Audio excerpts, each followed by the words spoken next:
So I was able to save 55,000 Philippine money when I was processing my sister application from Philippines going to Hong Kong.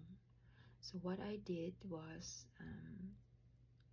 yung mga kakilala kong kaibigan na may agency, pati yung agency ko, tinawagan ko yung may-ari. I have their contact numbers.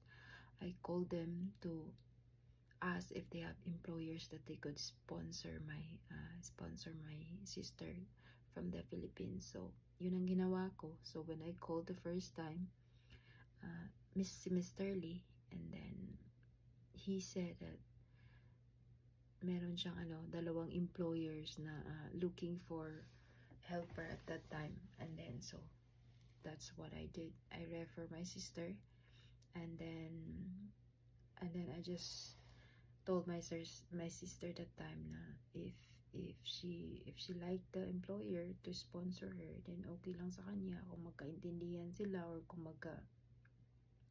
magkagaanan sila ng loob, edi i-push na. But kung hindi sila hindi, that's depende na yun sa kanya. But all I did was refer to her to the may-ari ng agency sa Hong Kong, because ramdam ko na ako kasing magagastos sa application niya. So yun, refer ko siya. So I save a lot of money at that time as well, because ayoko magbayad ng malaki, ayoko magbayad ng malaki as much as possible, because there are things na yun nadadaan sa prosesong pwede ka namang maghanap sa kanya, tulungan ko siya i-assist na nandito na.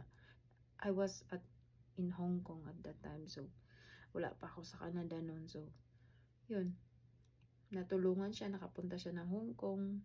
Lesser lang, magkano lang napahiram ko sa kanya noon, around 15,000 lang.